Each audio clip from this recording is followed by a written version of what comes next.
달린 행악자 중 하나는 비방하여 이르되 내가 그리스도가 아니냐 너와 우리를 구원하라 하되, 하나는 그 사람을 꾸짖어 이르되 내가 동일한 정죄를 받고도 하나님을 두려워하지 아니하느냐. 우리는 우리가 행한 일에 상당한 보응을 받는 것이니 이에 당연하거니와 이 사람이 행한 것은 옳지 않은 것이 없느니라 하고, 이르되 예수여 당신의 나라에 임하실 때에 나를 기억하소서 하니, 예수께서 이르시되 내가 진실로 내게 이르노니 오늘 내가 나와 함께 낙원에 있으리라 하시니라. 아멘. 오늘 우리는 우리가 살고 있는 이 시대가 힘들다 그렇게 말을 합니다. 그런데 우리 내면을 하나님 앞에 진실하게 비추어 보면 우리가 힘든 것이 건강이 모자라기 때문에 힘든 것입니까? 하나님은 죽이기도 하시고 살리기도 하시며 진토에 넘어뜨리기도 하시며 일으켜 세우시는 하나님이신 줄로 믿습니다. 우리가 재물이나 물질이 모자라기 때문에 그렇습니까? 주님은 말씀합니다. 금도 내 것이요 은도 내 것이라. 주님 그렇게 말씀하셨고, 주님은 부하게도 하시며 가난하게도 하시는 주님이 바로 우리 주님이신 줄로 믿습니다. 그렇기 때문에 그것 때문에 힘들어하는 것 같지는 않습니다. 우리보다 훨씬 더 어려웠던 시기, 건강이 많이 약하고 물질이 많이 모자라던 시기에도 그리스도인들은 훨씬 더 기쁨과 힘들지 아니하는 주님을 찬송함 가운데 살았다고 하는 사실을 우리는 기억합니다. 그러면 우리가 실제로 더 힘들어하고 있는 것은 무엇입니까? 그것은 우리가 하나님께서 우리에게 주신 은혜에 합당한 영적인 힘이 우리 속에 없고 변화의 능력이 없고 그것을 누릴 수 있는 그 은혜에 합당한 신앙과 삶이 우리 속에 없기 때문에 우리는 더 힘들고 눌림을 받고 영적인 면에서 고통을 받고 있는 것이라는 것입니다. 우리는 은혜를 받았으되 더 큰 은혜, 변화의 은혜까지 나아가지 못하기 때문에 우리는 고민하고 우리는 힘들어하고 때로는 좌절하고 우리는 그 자리에서 멈춰서 정체되어진 가운데 뒤로 물러나곤 합니다. 어느 것이든지 똑같이 우리는 그대로 정체되어지고 그대로 머물면 썩고 변질되고 부패되어질 수밖에 없다라고 하는 것을 우리는 기억하면서 우리 시대에 지금 한국교회가 힘들어하고 있는 그것은 하나님의 능력이 모자라기 때문이 아니라 우리에게 은혜와 변화의 능력과 우리에게 주신 하나님의 사랑이 여전히 있음에도 불구하고 그것을 받고 그것을 누릴 수 있는 그러한 우리들의 믿음이 부족함이 문제다라고 하는 것을 생각하게 되어집니다. 오늘 본문에 아주 처참하고 가장 인생의 종말을 고하려고 했던 한 변화되어진 십자가의 은혜를 입은 사람이 나타납니다. 우리가 잘 아는 대로 주님이 십자가에 달리실 때에 양편에 두 강도가 십자가에 달려서 같이 죽음을 맞이합니다. 그때 한편 강도는 다른 사람들이 그리스도냐고 조롱하고 희롱할 때에 그 조롱함과 희롱함 거기에 동참해서 네가 그리스도면 네가 내려와 봐라. 남은 구원하되 너는 구원하지 못하느냐 조롱을 했습니다. 한 사람은 그 사람을 꾸짖어서 네가 동일한 정죄를 받고도 어떻게 하나님을 두려워하지 아니하느냐. 우리가 받는 이 벌은 하나님 앞에 당연한 봉일지인데 이 사람은 잘못한 것이 없다. 그리고 주를 향해서 말합니다. 주 예수여 당신의 나라에 임하실 때에 나를 기억하소서. 주님이 말씀합니다. 오늘 네가 나와 함께 낙원에 있으리라. 그렇게 주님이 말씀합니다. 이 사람에게는 맨 마지막 인생의 기회에 십자가에서 십자가에 달리신 주님을 진실하게 만남으로 말미암아 이 십자가를 직면하고 십자가의 주님을 직면함으로 말미암아 그의 인생에는 위대한 십자가의 은혜와 능력을, 그 사랑을 입게 되어집니다. 그리고 그는 완전히 변화되어진 능력을 얻습니다. 우리는 이미 주 예수 그리스도의 십자가의 은혜와 능력과 사랑을 다 경험한 사람들입니다. 그런데 우리가 지금 더 나아가지 못하고 정체되고 그것으로 말미암아 무거운 마음에 짐을 지고 있는 것과 같은 그런 상태에 있지 않은지 생각해 보아야 합니다. 우리가 주님의 주신 은혜에 충만하고 그것으로 앞으로 전진하고 더 큰 은혜에 나가서 변화를 받지 못하는 삶을 산다면 우리는 아주 두 가지 극단적인 면에 있어서 좋지 못한 그러한 상태에 유지가 될 수밖에 없습니다. 하나는 뭔가 하면 내가 변화되지 못하고 주님께 합당하지 못하면서 변화되고 그런 것처럼 내가 잘 하나님 앞에서 신앙생활을 하고 있는 것처럼 외식함으로 아주 뻔뻔스러움을 가질 수 있는 아주 좋지 못한 경우에 떨어지든지, 아니면 마음속에 나는 왜 이럴까? 왜 변하지 못할까? 나는 왜 항상 이 모양일까? 왜 나는 할 수 없는 죄인일까? 패배감과 좌절에 젖어 있든지 그렇게 될 수 있다는 것입니다. 우리는 오늘 한편 십자가 강도가 마지막 때의 주님을 만남으로 말미암아 위대한 변화의 능력과 은혜를 얻었던 것을 기억하면서 우리도 다시 주님의 십자가 앞에 더 가까이 나가고 그 주님의 십자가를 다시 직면하고 그 주님의 십자가 앞에 막다뜨림으로 말미암아 우리가 놓쳐버리고 잃어버리고 깨어져 버렸던 그 주님의 은혜와 능력과 사랑을 회복할 수 있는 저와 여러분이 되시기를 주님의 이름으로 축원합니다. 십자가의 한편 강도는 주님을 십자가에서 만남으로 말미암아 어떤 변화가 있었을까요? 그 첫 번째는 신분과 운명이 변하였다는 것입니다. 한번 용서하시고 한번 따라 하시죠. 신분과 운명이 바뀌었다. 아멘. 주 예수여 당신의 나라에 임하실 때 저를 좀 생각해 주세요. 그랬더니 주님이 말씀합니다. 오늘 네가 나와 함께 낙원에 있으리라. 예수님도 육신적으로 십자가에서 죽음을 맞이합니다. 한편 강도도 오른편인지 왼편인지 모르지만 한편 강도도 죽음을 맞이합니다. 사람이 죽으면 육체가 소멸되어지는 것이 아니라 육체는 땅으로 들어가서 흙으로 돌아가고 영은 하나님께로 갑니다. 심판을 받는 사람들은 음부, 그리고 그것이 영원한 지옥으로, 구원을 받는 사람은, 하나님의 백성은 낙원, 곧 우리가 영원히 가 있는 그 천국, 그곳에 가 있다가 주님이 이 땅에 오셔서 이 우주 만물이 종말이 고해지고 하나님의 나라가 완성되어질 때 영원한 천국, 그 천국에 들어가게 될 것이라는 겁니다. 그런데 주님이 말씀합니다. 십자가를 직면하고 십자가를 만나고 십자가에 달려 죽으시는 주님을 만난 그 강도에게 오늘 내가 나와 함께 낙원 곧 천국에 가 있으리라. 할렐루야. 그게 뭐가 바뀌었습니까? 시민권이 바뀌었습니다. 그는 전에 강도였습니다. 그는 이 세상에 속한 사람이었습니다. 고생과 파멸이 그 앞에 있고 그는 영원한 지옥에 떨어져야 될 그 신분, 그 형편, 그 처지를 가지고 있었던 사람입니다. 그리고 그것은 몇 시간 남지 않은 마지막을 고하는 마지막 생애였습니다. 그런데 그 마지막 생애에 주님을 만났습니다. 그는 신분이 바뀝니다. 어디로요? 천국 갈 사람으로, 하나님의 백성으로 바뀌었다는 거죠. 신분이 변했습니다. 신분이 변한 것은 단순히 신분이 변한 것이 아니라 운명이 바뀌었다는 것입니다.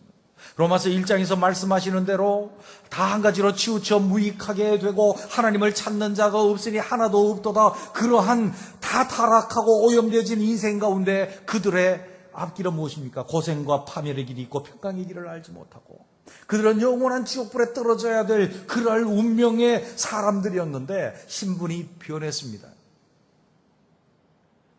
그는 죄인으로서 십자가에 달려 죽지만 주님을 만나고 그 주님을 받아들이고 주라고 이야기할 때에 그는 신분이 바뀌어서 영원한 천국, 그곳에는 죄도 없고 눈물도 없고 이별도 없고 하나님의 영광만 있고 하나님의 은혜 가운데서 영원히 살 수 있는 그곳에 갈 수 있는 운명으로 바뀌었다는 것입니다. 그렇습니다.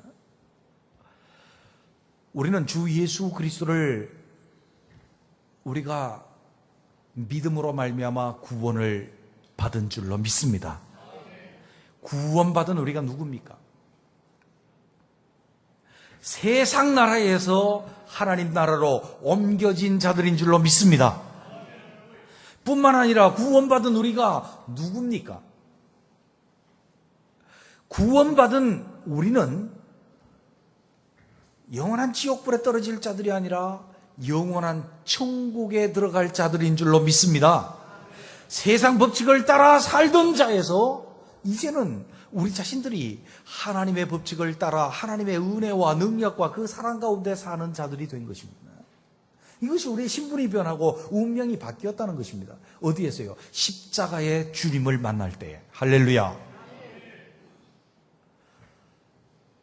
우리는 주 예수 그리스도를 우리가 만남으로 어떻게 되었습니까?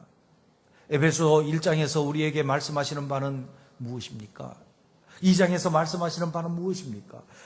하나님께서 만세전에 우리를 택정하셔서 영원한 복, 하늘에 속한 복을 우리에게 주시려고 우리가 맏아들이 되게 하셨고 우리를 예정하시고 그 은혜로 말미암아 믿음으로 값없이 우리를 구원해 주셨다. 이 구원해 주신 것을 어떻게 표현하는가 하면 죄와 허물로 죽었던 우리를 살리셨도다. 그리스도와 함께 우리를 살리셨고 그와 함께 하늘에 앉히셨느니라. 아멘. 우리의 신분이 하늘에 있는 천국 백성의 신분을 우리가 가졌다라고 하는 것입니다. 우리는 이미 주 예수 그리스도를 우리가 영접하였고 주의 십자가의 주님을 우리가 만나서 다 구원 얻은 주님의 구원의 백성들입니다. 그런데 어떻게 우리 자신들이 하늘나라로 옮겨진 하나님의 백성답게 삶에 넘어지고 실패하고 하나님의 아들들처럼 빛의 아들들처럼 행해야 되는데 여전히 어두움 가운데 다니는 것들도 있고 주 예수 그리스도의 십자가의 복음에 합당한 그리스도를 섬기는 자로서 살아야 될진데 그렇지 못하고 저 영원한 천국에 대한 확신도 갖지 못하고 이 땅 백성인지 하나님의 백성인지 신분이 변한 자인지 아닌지 애매하게 그렇게 살아가고 있다면 다시 우리는 십자가 앞에 더 가까이 나가고 주님의 십자가를 다시 직면하고 그 주님의 십자가 왜 나 때문에 나를 살리기 위해서 내 죄를 대신해서 지신 그 주님을 다시 바라보고 받아들이고 그의 은혜를 구할 수 있는 저와 여러분이 되시기를 주님의 이름으로 축원합니다.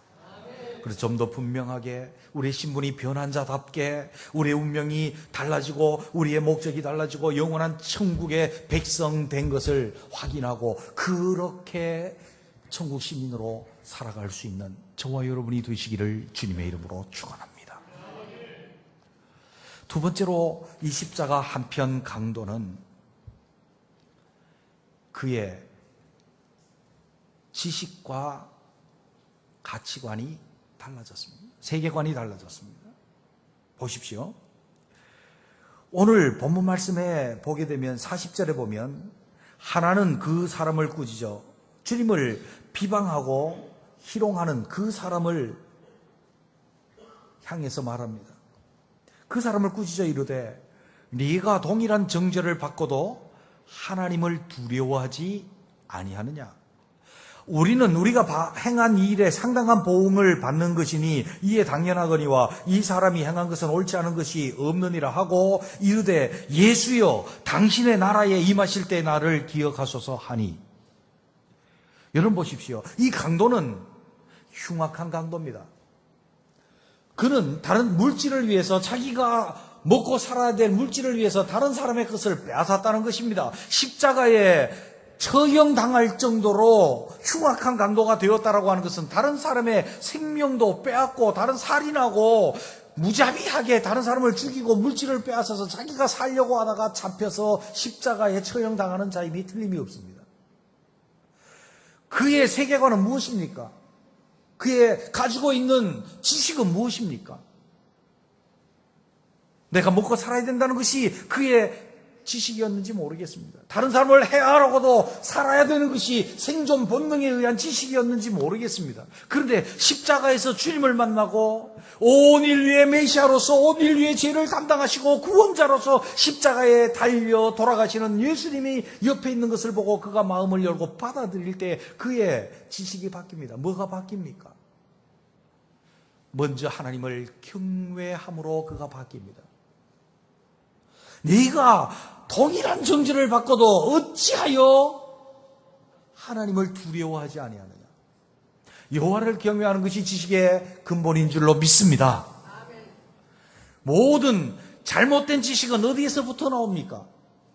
만물 속에 하나님의 신성이 보여 분명히 알 것이나 사람들이 하나님께 감사하지도 아니하고 하나님께 영광을 돌리지도 아니하므로 하나님께서 그 마음에 상실한 마음대로 내버려두고 그 더러운 마음에 내버려둔 데서부터 인간의 문제가 생긴 것이라면,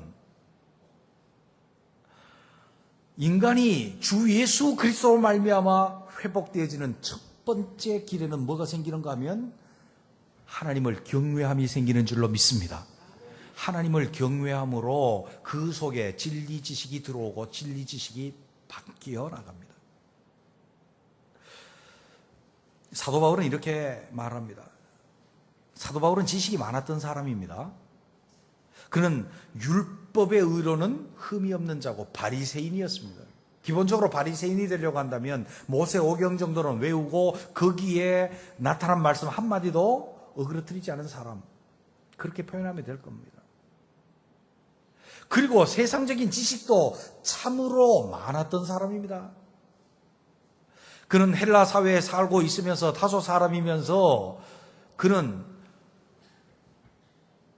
많은 학문을 가지고 있었던 사람이죠. 그때 당시에 헬라 학문의 주류를 이루는 것은 철학이었습니다. 철학이 뭡니까? 지혜를 사랑하는 것이 철학이죠. 필로소피. 그들은 이 세상의 근원이 어디에 있는지, 그리고 모든 것을 생각하고 사유하는 지식을 가지고 있었습니다. 그리고 수사학과 논리학을 공부했습니다. 그들은, 그들의 상류층들, 학문을 좀 하는 사람들은 일을 하지 아니하고 낮에는요, 몇 시에 시원한 시간에 모여서 그들이 두란노 서원과 같은 서원이 그 각 마을마다 있어서 거기에 모여서 어떤 일에 대해서 토론을 합니다. 꽃이 뭐냐? 사람의 생명이 어디서부터 왔느냐? 물질의 근원이 뭐냐? 그들은 굉장히 논리적이고 인간의 지혜를 총동원해서 인간 사유를 동원해서 그들이 토론했습니다. 토론하려고 하니까 뭐가 필요합니까? 수사학이, 말을 하는 수사학이 나옵니다. 기승전결이 분명한 말을 해야 하고 때로는 감동이 있는 말을 해야 하니까 웅변도 거기에서 나왔고요. 그들은 논리적으로 다른 사람의 하고 그 설득시키기 위해서 논리가 필요했기 때문에 3단 논법, 4단 논법 이런 것도 거기에서 나왔고요. 연역법, 귀납법 이런 것들도 그때 당시에 사람들이 가지고 있었던 지혜입니다. 지식이고요.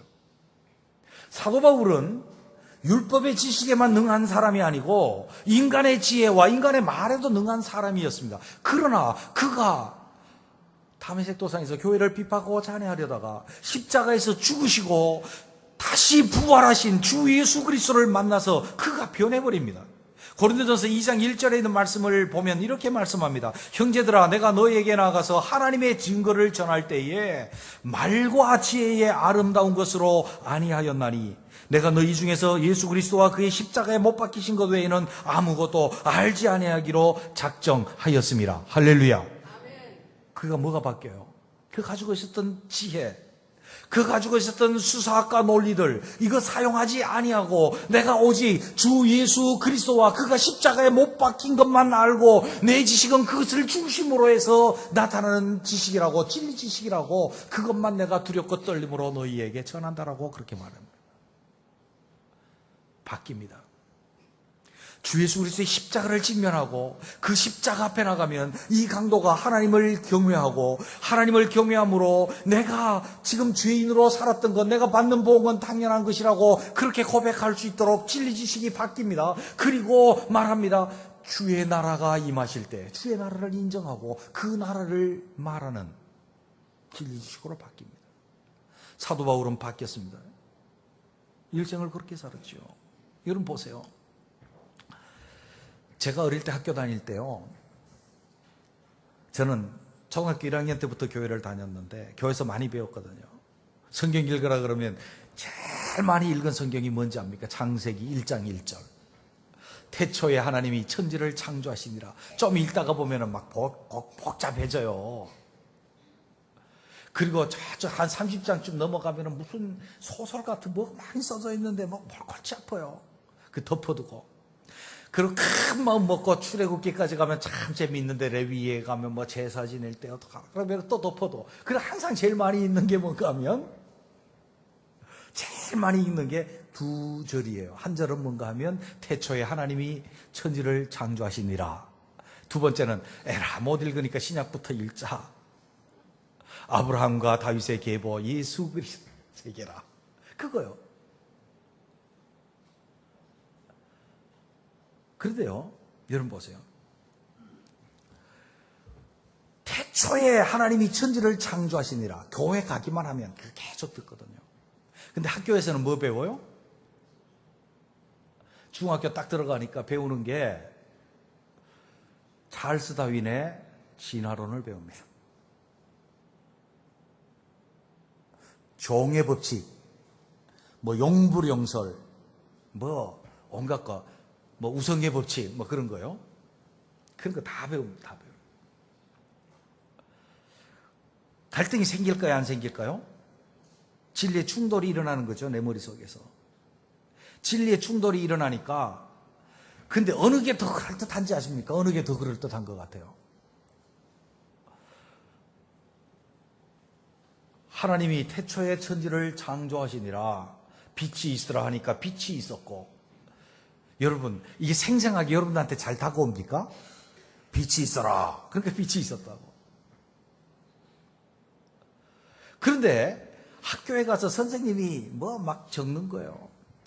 뭐 이렇게 종에 기원해갖고 무슨 완두콩을 넣고 뭐 이렇게 그 뭐 설명을 하고요. 유전의 법칙 뭐 이런 거 아주 그럴듯해요. 그러다가 지구과학을 배우니까 무슨 고생대, 중생대, 무슨 신생대, 뭐 성칸불의학이 뭐 어쩌고 저쩌고 그러면 쭉 이렇게 하니까 그럴듯해요. 그럴듯해. 아주 그럴듯한 세계 속에서 내가 있는 거예요. 아주 그래서 그것이 현실같이 느껴지고, 교회 가서 태초에 하나님이 천지를 창조하시니라. 빛이 있으라니 빛이 있었고, 꼭 뭐 같은가 하면 신화같이 느껴져. 당군 신화처럼요.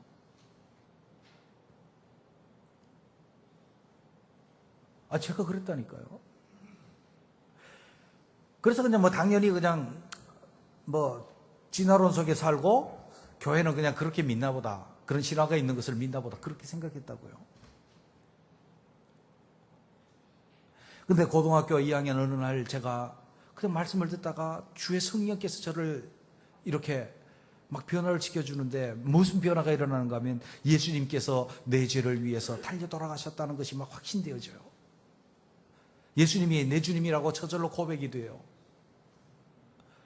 그리고 나서 호련한 변화를 경험했는데, 어느 날 보니까 제가요 천지가 창조되어진 것이 너무나도 분명한 진리 지식으로 제 속에 들어와 있는 거예요. 믿음으로 천지가 말씀으로 창조되어진 것을 아느니라. 할렐루야. 예수 그리스도의 십자가, 그것을 내가 믿고 받아들이고 주님이 내 주님이 되고 나니까 하나님께서 우리 진리 지식의 세계를 바꿔주시는데, 태초에 하나님이 천지를 창조하시니라. 눈에 보여요. 세상을 보니까 하나님 창조하신 세계의 원리들이 보여요. 그리고 진화론, 배웠던 진화론을 보니까 얼마나 허구인지가 보여지기 시작합니다. 할렐루야. 무엇이 문제입니까? 우리가 십자가에 가까이 다가가고 주님의 십자가를 직면하고 만나고 십자가의 주님을 받아들일 때에 주의 성령께서 우리 진리 지식을 바꿔주실 줄로 믿습니다. 우리 진리 지식을 바꿔주니까 우리의 세계관이 달라진다 그 말이죠. 우리는 어설픈 세계관 속에 혼란을 일으키고 있지 않습니까? 진화론의 세계 속에 우리가 가지고 있는 그 창조의 믿음, 주 예수 그리스도의 십자가를 믿는 그 믿음이 희미하게, 어쩌면 신화처럼 느껴지게 그렇게 살고 있지는 않습니까? 우리에게 분명한 변화의 지식은 주 예수 그리스도의 십자가를 내가 직면하고 받아들이고 주 예수 그리스도를 내 주님으로 모시게 될 때에 우리의 진리 지식을 주의 성령께서 바꾸어 주실 줄로 믿습니다. 할렐루야. 할렐루야. 오늘날 TV를 틀기만 하면 진화론의 이야기가 나옵니다. 어느 정부의 부처장으로 임명되어질 예정자를 어느 좌파 정당이 이렇게 이야기를 했습니다. 4차원의 세계를 살고 있는 사람이 어떻게 정부의 일을 맡겠냐고. 그 근본에 뭐가 있는가 하면 그 사람은 창조과학을 믿는 사람이라서 그렇습니다. 여러분 어떻게 생각하십니까? 창조과학이 허무맹랑한 4차원의 세계라고요? 진화론은 실제의 세계에 살고 있는 것이라고요? 주 예수 그리스도의 십자가를 직면하여 보십시오. 주님께서 우리에게 진리 지식을 바꾸어서 세계관이 완전히 달라진 하나님의 나라 백성으로 살게 해 주실 줄로 믿습니다. 세 번째로 주 예수 그리스도를, 그 십자가를 만나고 그 십자가에서 주님을 만난 강도는 그의 가치관과 자랑거리가 변해버립니다. 보십시오. 42절에 있는 말씀을 보십시오. 이르되 예수여 당신의 나라에 임하실 때에 나를 기억하소서. 할렐루야. 그가 지금까지 주님을 만나기 전에는 어떻게 살았다는 것입니까? 물질 중심의 가치관으로 물질을 위해서 빼앗고 다른 사람을 죽이고 그렇게 살았다고 한다면, 이제 마지막 시기에 와가지고 그가 구하고 간절히 원하는 가치가 있었는데 그게 뭡니까? 그리스도의 나라였다는 거예요. 그리스도의 나라. 그의 나라를 구했다는 거예요.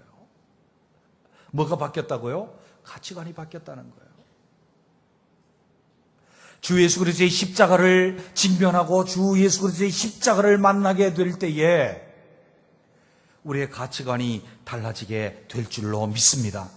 물질 만능주의, 육체 만능주의, 권력 만능주의, 내 편한 것에 만능주의, 내 자랑거리와 명예 만능주의, 여기서 벗어나서 진정한 그리스도의 나라, 영원한 하나님의 나라의 가치를 두고 살아갈 수 있는 가치관의 변화를 십자가는 우리에게 주시는 줄로 믿습니다. 사도 바울은 갈라디아 6장 14절에서 이렇게 말씀합니다. 내게는 우리 주 예수 그리스도의 십자가 외에 결코 자랑할 것이 없나니 그리스도로 말미암아 세상이 나를 대하여 십자가에 못 박히고 내가 또한 세상에 대하여 그러하니라.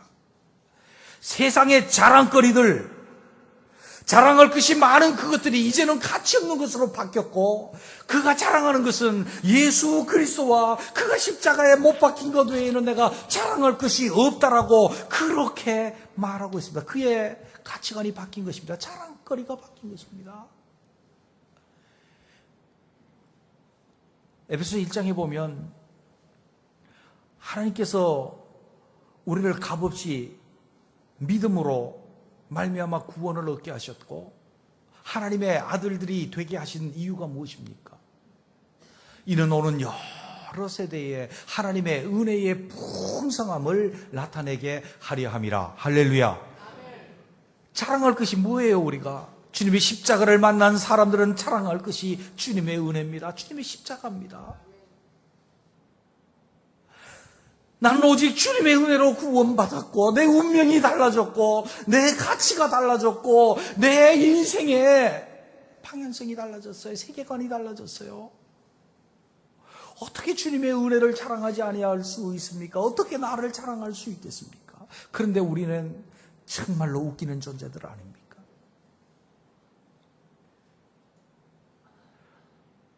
내 자신이 주님의 은혜와 주님의 십자가를 자랑하는 것이 아니라 우리 자신이 얼마나 우쭐해지는지 몰라요. 제가 교회 일만 하다가 어쨌든 어떤 이유로든지 하여간 노예 일을 좀 하게 돼서 한 6개월 일을 했는데 어떤 장로님들을 만났습니다. 정말 어렵고 힘들 때에 주님의 은혜를 구하였고 주님이 복을 많이 주셨다고 이걸로 주님 섬기겠다고 굉장히 감명이 있고 정말 믿음에 나도 그런 주님을 갈망함이 있어야지 그런 생각을 하는데 듣고 또 조금 듣다 보니까 그 속에 자꾸 자기의 우쭐함이 이렇게 드러나는 것을 보고 저도 깜짝 놀랐습니다. 저도 똑같더라고요. 노예서나 어디서나 일을 할 때 주님의 방식, 주님의 뜻에 직선을 딱 그리고 좌로나 우로나 치우치지 아니하고 일을 하려고 많이 애를 썼습니다. 그리고 주님의 은혜를 구했습니다. 다른 사람이 좋아하든 싫어하든지 간에 그렇게 하려고 했습니다. 그런데 이것이 서서히 조금 지나다가 보니까 나는 그런 사람이야. 얼마나 웃기는 존재인지. 주님의 은혜와 주님의 십자가를 자랑하지 못하고 내가 꽤 괜찮은 사람임을 은근히 나타내려고 하고 있었던 죄악되고 악한 제 모습을 발견했습니다. 우리 자랑거리가 도대체 뭡니까? 우리 인생에서 주님의 십자가를 빼버린다고 한다면, 주님의 은혜를 빼버리고 한다 하면, 주님의 십자가에 못 박히신 것을 빼버린다고 한다면 도대체 우리에게 무엇이 남는데 우리는 이렇게도 교만해져서 엉뚱한 것을 자랑하고 있는지 말입니다.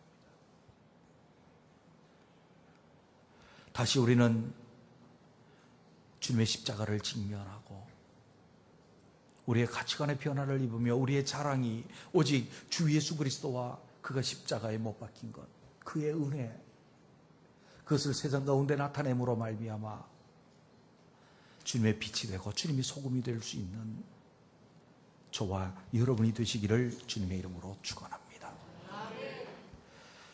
저는 1999년도에 미국에 잠깐 공부하러 가서 틈이 나서 주말마다 미국의 각 교회들을 탐방을 하고 그 교회들에 대해서 배우는 기회가 있었습니다. 그레이스 커뮤니티라고 하는 존 메가더 목사님이 심우하시는 교회에 갔습니다. 근데 제가 잊혀지지 않은 기억이 있습니다. 목사님을 만나지도 못했고 그 교회에 대해서 뿌리빙을 받아본 적이 없습니다. 저 혼자 간 게 아니고 한국에서 그래도 총신에서 목회학 박사과정을 하는 30-40명 목사님들이 갔는데 예배를 마치고 목사님은 성경 공부방으로 들어가셔서 한 10명의 성도들과 성경 공부를 하시고 만나주지 않은 것입니다.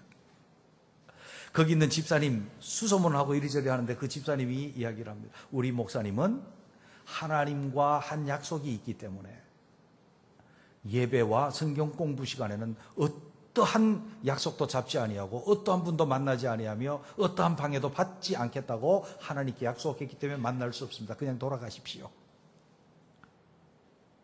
매몰차게 거절을 당했습니다. 리젝을 당하고 그냥 돌아왔습니다. 충격적이었죠. 그런데 점점 머릿속에 남는 겁니다. 그 교회는 200년 전에 빨간 벽돌로 진 건물을 그대로 사용하고 있었습니다. 단층이었고 바닥은 오늘날처럼 시멘트를 한 것이 아니라 흙을 다져서 이렇게 계단처럼 만들어서 이런 장의자인데, 우리 교회 의자는 제가 많이 생각을 해서 높이도 하고 푹신푹신하게 하고 그래서 좀 안락한 편입니다. 높이가 높으면 다리가 아프니까. 근데 거기 갔더니 200년 전에 쓰던 그대로 나무 의자, 쭉쭉 이렇게 되는 그 나무 의자를 그대로 쓰고 있었습니다. 그런데 그 성도들의 믿음, 놀라운 믿음이었습니다. 그 목사님이 그랬고요. 근데 그 교회에 강한 인상을 가지고 있었는데 그 목사님의 쓴 책을 제가 읽게 되었습니다. 복음을 부끄러워하는 교회. 요지는 그렇습니다. 현대교회는 합리주의적이고 실용주의적이다. 생각해서 모든 사람이 그렇다 하고 받아들일 수 있는 합리주의를 취하고, 미국의 프라그마티즘을 취해서 어떻게 하면 더 효과적이고 효율적일까, 거기에만 매여 있어서 교회 성장과 교회를 위한 합리적이고 실용적인 것을 찾기 때문에 죄에 대해서 말할 수 없다는 거예요. 죄는 사람이 다 불편하게 하기 때문에 그렇다는 겁니다. 십자가에 대해서 말하지 않는다는 것입니다. 왜냐하면 십자가는 다 불편한 것이기 때문에 그렇습니다. 미련해 보이기 때문에 그렇습니다. 십자가는 이해할 수 없는 신비이기 때문에 그렇습니다. 십자가 앞에 나서면 사람들이 철저하게 자기 모양이 십자가 앞에 드러나고 죄성이 드러나기 때문에 싫어한다는 것입니다.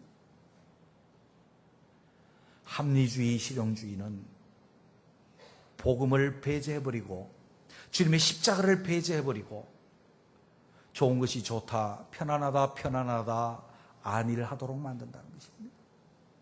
그래서 이 교회는, 복음을 부끄러워하는 교회는 주님이 기뻐하지 아니하고 주의 생명이 없고 변화의 역사도 없고 능력도 없다, 그렇게 말씀을 합니다. 어쩌면 저보고 한 말씀인 것 같습니다. 우리는 다른 사람이 꺼려하고 꺼리게 하는 것이 되고 부끄러워하는 것이 된다 할지라도, 우리는 우리를 위해서 십자가를 지신 그 주님, 우리를 사랑하셔서 십자가를 지신 주님 앞에 더 가까이 나가고 십자가 앞에서 주님을 다시 만남으로, 직면함으로 변화된 신분의 하나님 나라 백성답게 살고,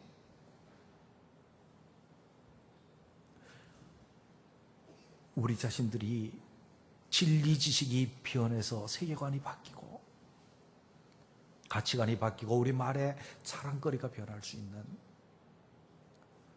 세상 가운데 빛과 소금이 되고 하나님의 은혜를 나타낼 수 있는 그리스도인으로 살게 되시기를 주님의 이름으로 축원합니다.